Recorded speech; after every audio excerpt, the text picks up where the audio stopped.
আসসালামু আলাইকুম। সকলকে বিশ্ব পরিবেশ দিবসের শুভেচ্ছা। আজ বিশ্ব পরিবেশ দিবস। বিশ্ব পরিবেশ দিবস উপলক্ষে একটু ভিন্ন রকম আয়োজন, চলুন দেখে আসি।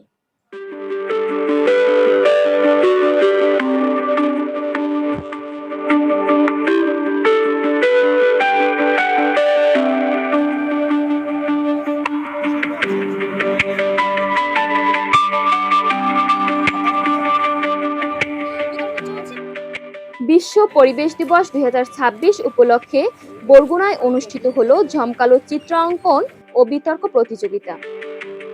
শনিবার বিকালে কালেক্টর স্কুল অ্যান্ড কলেজ প্রাঙ্গণে এই সচেতনতামূলক কর্মসূচির আয়োজন করেন green peace youth development society এবং just energy transition network Bangladesh. আয়োজনে 3টি ক্যাটাগরিতে শিশু কিশোরীরা ছবির মাধ্যমে ফুটিয়ে তোলে পরিবেশ রক্ষার নানা বার্তা। পাশাপাশি পরিবেশ দূষণ ও জলবায়ু পরিবর্তন মোকাবিলায় নিজেদের যুক্তি তুলে ধরেন বিতর্কীরা। আজকে আমি প্রকৃতি ও পরিবেশ সম্পর্কে একটি ছবি এঁকেছি। এই ছবিটা এঁকে আমার খুব ভালো লেগেছে। এরকম অনুষ্ঠান যদি আরো হয় তাহলে আমাদের সবারই অনেক ভালো লাগে। আমি পরিবেশ দূষণ ও প্রতিকার বিষয়ে ছবি এঁকেছি। আমার খুবই ভালো লেগেছে এবং এরকম আরো অনুষ্ঠান প্রতি বছর যদি হয় তাহলে আমি খুবই ভালো মনে করব। এই উদ্যোগে সহযোগী হিসাবে পাশে ছিলেন সাকো, প্রান্তজন ও ডোক্যাপ। এমন আয়োজন তরুণদের মাঝে পরিবেশ সচেতনতা ও নেতৃত্ব গঠনে বড় ভূমিকা রাখবে। ধরনের অনুষ্ঠানের মাধ্যমে আমরা শিশুরা পরিবেশ সম্পর্কে আরো বেশি অবগত হব এবং সচেতন হব, এবং পাশাপাশি এই ধরনের উদ্যোগ থাকলে আমাদের সমাজের সকলের মাঝে একটি ইতিবাচক প্রভাব ফেলবে।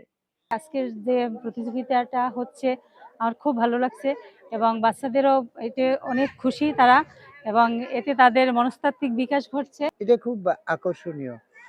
আসলে শিশুদের মধ্যে যদি এই চেতনার দ্বার প্রান্তে নিয়ে যেতে চাই তাহলে ছবি আঁকা, আবৃত্তি, বিতর্ক প্রতিযোগিতা, সঙ্গীত, এই সমস্ত বিষয়গুলো যত বেশি চর্চা হবে শিশুদের মধ্যে সেই বিষয়টা তত বেশি পারফেক্ট হবে। কোনো এরকম ভাবনা নাই। আমরা সবসময় তো ঢাকা শহরে করি, প্রোগ্রাম করি।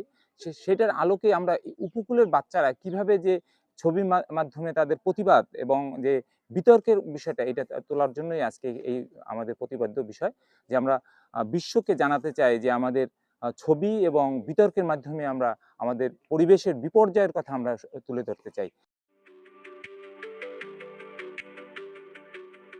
চিত্রাঙ্কনের মাধ্যমে পরিবেশ, প্রতিবেশ, জীববৈচিত্র্য, গাছপালা, জীবন